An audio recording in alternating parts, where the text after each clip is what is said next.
San Diego's homeless are getting ready for another winter storm while shelter officials try to explain why some were shut out during the last one. I've worked very hard, and hard work and ethics and making good choices make all the difference in the world. We talk with the woman taking the top spot at the Chula Vista Police Department.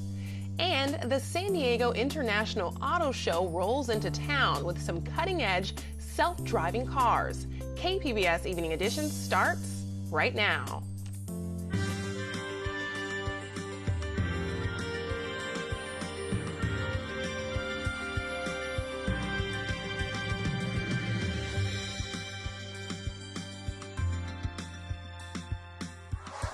Good evening and thanks for joining us. I'm Ebony Monet. President Obama has imposed sanctions against Russia in response to Russian interference in the presidential election. 35 Russian diplomats are being expelled from the U.S., some from the Russian consulate in San Francisco. Russia has denied U.S. accusations it was trying to influence the election in Donald Trump's favor. The president-elect says he will be getting briefed on the situation from intelligence officials, but says it's time for the country to move on. Another winter storm is headed to San Diego, and tonight shelter officials are trying to explain why some homeless were shut out during last week's storms. KPBS reporter Susan Murphy talked with those officials and with some of those people who were left out in the rain. I slept under this bridge, but the water dripped down and got our blankets all wet. I'm sick right now because of it. We were all soaking wet. Everybody's blankets got soaking wet. We go through hell. There's not enough shelters out here. It was a stressful weekend for hundreds of homeless who were stuck in the rain, wind, and bitter cold. As the strongest of two storms moved into San Diego on Friday night, December 23rd, the city's emergency shelter at Father Joe's Villages in downtown remained closed. It's a I don't care situation. You know, if you freeze, you freeze. You stay dry, you stay dry. And the city shouldn't do that. The city pays the shelter to open its dining hall and take in an additional 250 people when temperatures are expected to dip below 50 degrees and there's at least a 40% chance of rain. Both criteria seem to be met well in advance. The National Weather Service started warning about the storm early in the week. Still, the doors remained closed. Data from the National Weather Service shows the downtown region received more than a half inch of rain overnight on Friday, with winds gusting to 35 miles per hour and temperatures dipping to 47 degrees. David Ross, better known as the Waterman, who devotes most of his time to helping the homeless, was out in the storm distributing plastic to keep people dry. I personally had two people with cell phones called, and they took two women to the hospital who were coughing and were really in bad shape. And there were numerous people that were taken to the hospital because of the conditions they were in. Deacon Jim Vargas is president and CEO of Father Joe's Villages. He says the city, not the shelter, determines when the doors will be opened. The information we got was that from the city was to open the shelter on the 21st, the 24th, and the 25th, which is what we did. Those were the nights that were rainy as well and were cold also, and those are the nights that we opened. A city spokesperson says the weather conditions in the middle of last week did not triggered the protocol to activate the city's inclement weather beds for Friday, December 23rd. They said the announcement that the beds would be open that night was simply a miscommunication. Susan Murphy, KPBS News. San Diego County may have reported more than double the number of flu cases than this time last year, but experts say the numbers are still within expected levels. Nationwide, California is within the low-level margin. County health officials say the best way to prevent infection is to get the flu shot. Other things that can help to prevent getting influenza is washing your hands frequently and regularly. When we're out in the public, we're touching everything. Doorknobs, ATM keypads, whatever we touch, and then we have a tendency to touch our eyes, nose, and mouth. That's where the transmission occurs. Experts say the most at risk for flu complications are children, seniors, and patients with chronic health conditions. So far, 4 people have died of the flu in this county this season.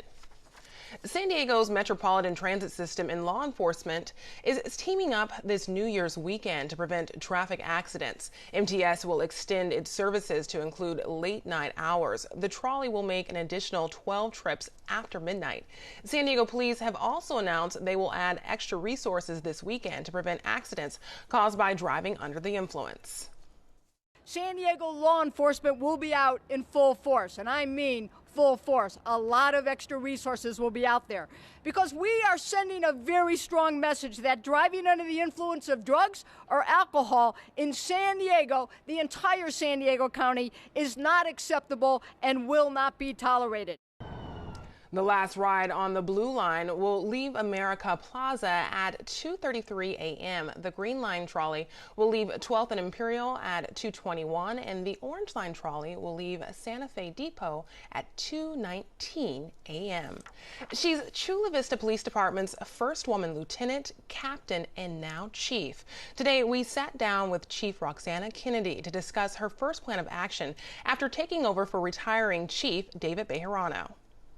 So what's the first thing on your agenda, the first thing you plan to tackle in Chula Vista? Right now we're dealing with homelessness is a significant issue in our community right now, as it is in the entire San Diego County. So we're working on strategies to address the homeless issue, and we have a homeless outreach team that we're working on some issues to help kind of give people a lift up, try to get them off the street. The challenge is that oftentimes they're not willing to accept the helping hand, but I have some officers that are really dedicated to helping people out in our community. And how about police-community relations, improving upon those? Well, that's one of my main goals, is to engage the community more and find ways to reach out to them. We're also telling our story, because I think that's what one of the misconceptions is people have a perception like, why did it take an officer so long to respond to my residents? And when you ask them, well, how many officers do you think we have in the field? They'll say at any one time 50 officers. And so in reality, we had 14. So we have to do a better job of explaining to them so they understand the challenges that we face. And speaking of doing your job, how have the national cases and evidence of police misconduct and discrimination, how has that impacted policing locally? Well, what we do at Chula Vista is we try to get in front of it. So we have really focused on training and community engagement and talking to the officers about, and here's an example. When I talk to my officers, I explain to them, you know, I teach at the police academy, and I say, you know, what impacts you in your neighborhood? Okay, what are things that bother you when you're at home? And they'll talk about speeding cars.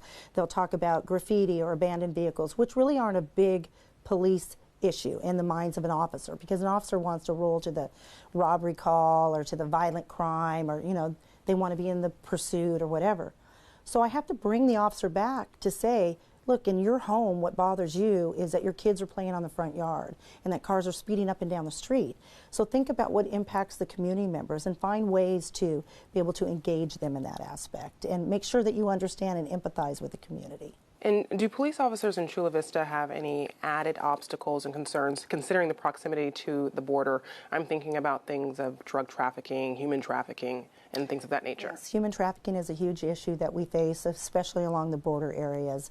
And in drugs. Drugs are, you know, I mean, we deal with a lot of issues because of the close proximity to the border. So the officers are always aware of that, and there's additional training and things that we go through, providing lots of intelligence to them on issues that we can face because of our close proximity. And speaking of that close proximity, there's a lot of immigrants in San Diego County in general, and some advocates say that there's some heightened anxiety about discussions about increase in deportations.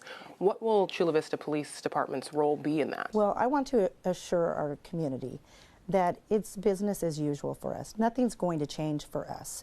We have policies and procedures in place that protect people's rights. And because of your immigration status is not important to us. If you are a citizen, or you're going to school here, or you're working, we want you to continue. We want you to be successful. We want you to be happy. But if you are a violent criminal committing crimes in our community, then your immigration status is going to be important to us in that matter, because we have a responsibility to keep our community safe. And what would you say to a young girl or young woman considering a job in law enforcement? And I want them to know that you know, maybe this isn't the traditional career for a woman, but this is an amazing job. I mean, I go to work every day and I feel like I get to make a difference in the world. And, you know, even arresting somebody is sometimes making a huge difference, because the conversation that you have with them sometimes impacts them and changes their decisions for in the future. So little girls should never let anyone else define your career. You can be anything that you want to be. I mean, I never thought I'd be sitting in the chair and be the head of a $50 million budget with 350 employees, but I am, and I've worked very hard, and hard work and ethics and making good choices make all the difference in the world. Chief Kennedy, thank you very much. Thank you. Chief Kennedy has been with the Chula Vista Police Department for 24 years. Leaders there tell me she's the department's first internally recruited police chief in 59 years. She'll be sworn in tomorrow.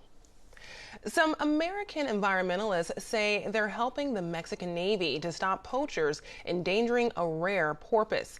The Sea Shepherd Conservation Society released this video today. The group has a ship in the Sea of Cortez. It's looking for poachers and reporting them to Mexican authorities. Gill nets used by poachers are blamed for the dwindling number of vaquitas, the world's smallest marine mammal. Sea Shepherd says their crew led Mexican officials to 6 illegal fishing boats this month. Slick roads for the morning commute with late night rain rolling into San Diego. And this weekend may be wet too. Shanae Shocker has tonight's forecast. Well, today is the last day that we have some offshore breezes, keeping a lot of moisture off the coast of Southern California. Now, we did have that area of low pressure that's since moved in towards the southern tier of the Four Corners, bringing some showers, higher clouds out towards the desert areas near Tucson, Arizona. But what's going to be affecting us over the weekend and in towards tomorrow, we do have quite a bit of moisture as well as a jet stream that's going to bring in another low pressure across Southern California, bringing some rainfall as well. Right now, not seeing too much out on the radar. Things are quite nice and normal for Southern California this time of year, but around the metro area tonight, 54 degrees for our low, and we'll start to see those spotty showers build in, especially later on in towards the morning hours for our Friday. Now we take a look what's happening tonight across much of the region, and things are going to begin to get wet as far as we head out towards Ramona, 49 degrees for our low there, but then we head further inland out towards the mountains into Mount Laguna, 40 degrees for our low tonight, and we will be staying dry, though we will be seeing an increase in cloud cover. That also goes out towards Borrego Springs as well. Chula Vista at 56 degrees. As we head towards our Friday, this is what I'm talking about. We continue to see this area of low pressure push on shore, so we'll be seeing some numerous showers across much of this region. We're not talking about widespread heavy rainfall, though there could be a couple showers in there that dump just a little bit of rain. As we take a look what's going on out towards the coast in our extended forecast, we're actually cooling down too for our Thursday.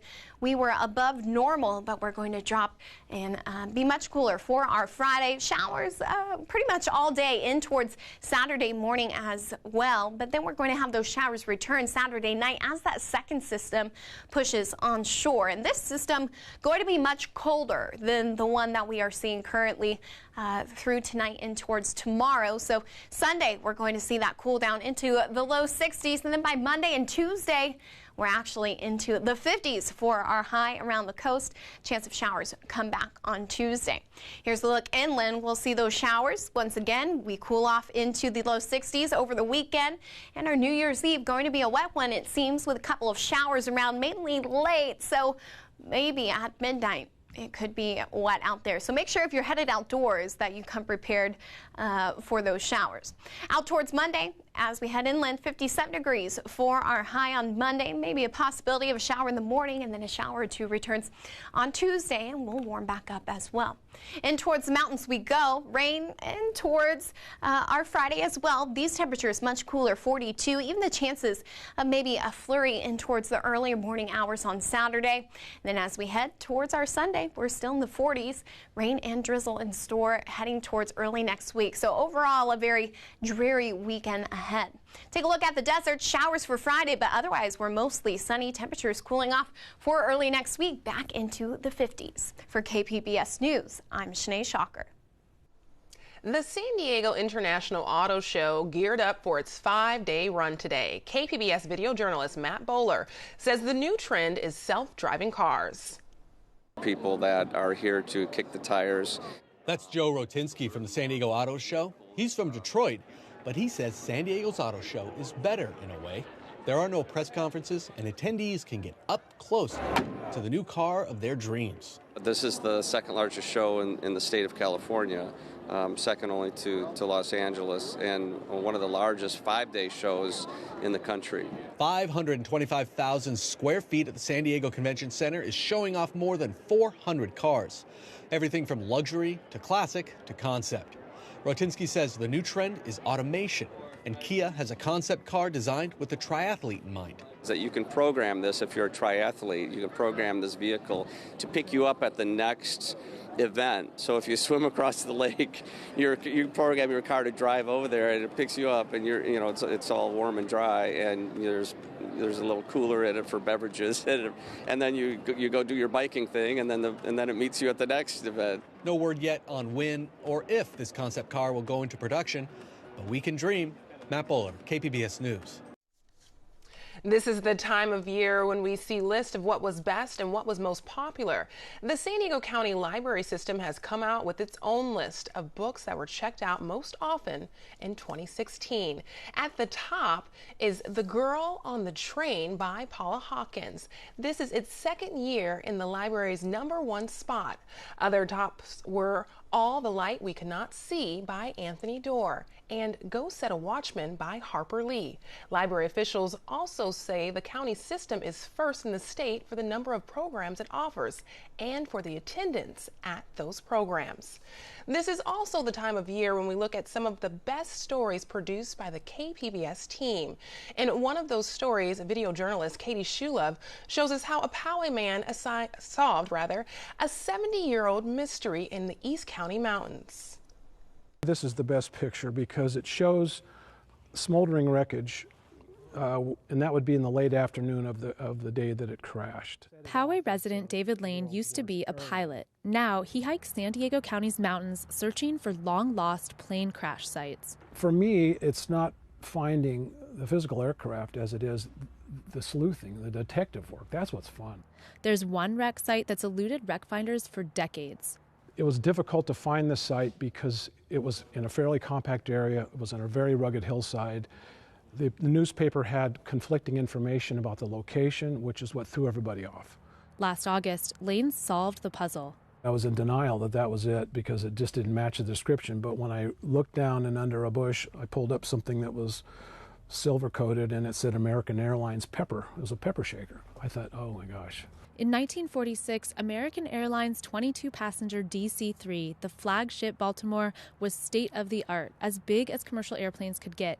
The navigational instruments on board were also top of the line, identical to the ones in this bigger, newer cockpit Lane salvaged. What would have happened, in my opinion, is for some reason, this needle, which is supposed to be on the nose and showing you're on course, that day was doing one of these. And the problem is that I believe the forecast winds were much stronger than thought, and so they are slowly drifting off the airway. The flagship Baltimore crashed into a peak in the Laguna Mountains dubbed Thing Mountain by the nearby residents of the Manzanita Indian Reservation. All 27 on board were killed, including up to 12 World War II veterans returning home and a young mother bringing her 2-month-old son to a naval air base in Hawaii to meet his father for the first time. The bodies and largest parts of the aircraft were removed, but Thing Mountain wasn't on any maps. For decades, nobody could find it again. Lane followed a rumor, airplane parts at the end of a desert motorcycle trail. Then he hiked for days up into the mountains above the trail. Believe it or not, there's almost a feeling of disappointment because this story had played out for me for 8 months. And to actually find it, I was shocked that, wow, this is actually it. He took pictures of the site, now covered in brush, and the aluminum fragments he found scattered everywhere. When I left, I had mixed feelings. I wished the journey would continue, but it didn't.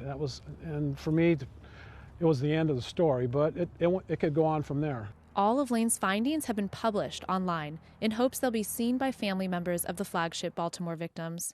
If a family member does come forward, Lane would like to take them to the crash site to bring them closure. Katie Shulev, KPBS News.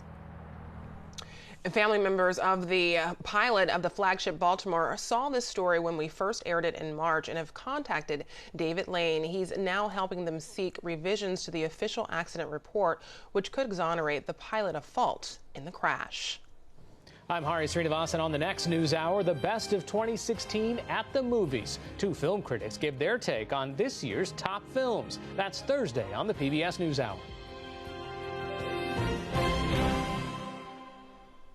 With the new year around the corner, many of us are starting to make resolutions to eat healthier.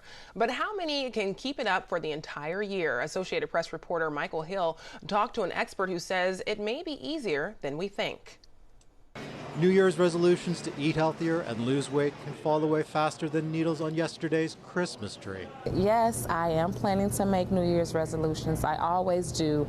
But one food behavior researcher says small tweaks to your routines can help you cut down on calories over the long haul. Start with your grocery cart. Cornell professor Brian Wansing says it can be a rolling reminder to buy healthy food. You simply divide your cart in half. Put a coat or put a purse there. All the fruit and vegetables go in front, whether it be fresh, frozen, or canned, everything else in back. For every minute that you spend going up and down the aisles here in the fruit and vegetable section, you spend about $1.50 more in produce. You'll buy more and you'll probably buy less of the other stuff. He says small changes that fit into your lifestyle work better than crash diets. My New Year resolution will be getting a little healthier food, eating out a little less. At home, you need to be strategic. Keep an eye on where you put food in your refrigerator. You're about 3 times as likely to take the very first thing you see, bam. Move the fruits and veggies up from the crisper to eye level so you see them first. And colors count too. People tend to serve more rice and potatoes on a white plate because there's no contrast. A colored plate will make your portions stand out, and you'll serve less. I think that's enough. The idea is making changes that are barely noticeable. That's going to be one of my resolutions, is to not consume any alcohol whatsoever. But if you do plan on raising a glass, you end up pouring in a white wine glass. It's narrow at the base, and so you say, whoa, whoa, whoa, that's enough, that's enough, that's enough. In contrast to that, when you pour in a red wine glass, which you can see is wider at the base, what happens, you pour and pour and pour, hardly goes up at all, so you keep pouring, and by the time you stop, you've overserved yourself. Wansink says you can eat and drink just a little less without feeling deprived, and that could make all the difference between keeping a resolution or the extra pounds. Michael Hill, Associated Press, Ithaca, New York. If you're in the mood for something nostalgic, you might be in luck.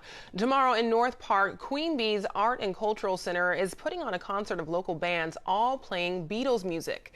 KPBS reporter Claire Tragesser says the event isn't just about enjoying the oldies. Nothing's gonna change my world. Nothing's gonna change my world. Francisco Gomez is practicing for the big show. His band Bird Room plays their own music, but on Friday, it's going to be all Beatles. I say coming on and on across the universe. I love that. My favorites was the Blue Minis. I collect all those. Unlike the music-hating meanies in the Yellow Submarine, anti-music missiles? No. The dreadful flying glass? No. Alma Rodriguez embraces all things melodic. And then, of course, here's the tickets. Rodriguez has owned Queen Bee's for the last 5 years and wants it to be a cultural hub in North Park. For her, the Beatles concert is about more than just good music. It was the beginning of something new that we're never going to see again. You know, there was no internet back then, so all the young people were all inspired by the music. The concert is a kickoff to a larger Beatles fair, which Queen Bee's will host in March. And the mission statement is to cultivate the future generations what rock and roll did to us, you know, and even, you know, the young generation needs to know the history of our grandparents and myself that I grew up listening to such a positive, beautiful music. At 19, Gomez is too young to have seen the Beatles firsthand, but he knows the challenges that come with their music. It can be really hard sometimes with the harmonies. The Beatles are really good with harmonies, so it's really refreshing. It's real fun music to play. Gomez says the concert also helps promote young musicians in San Diego. It's something he says Queen Bees does a lot. These days, making music is becoming really hard. A lot of people just rather watch videos online of bands playing than going to see them play live. What she's doing is bringing together the community of artists and music.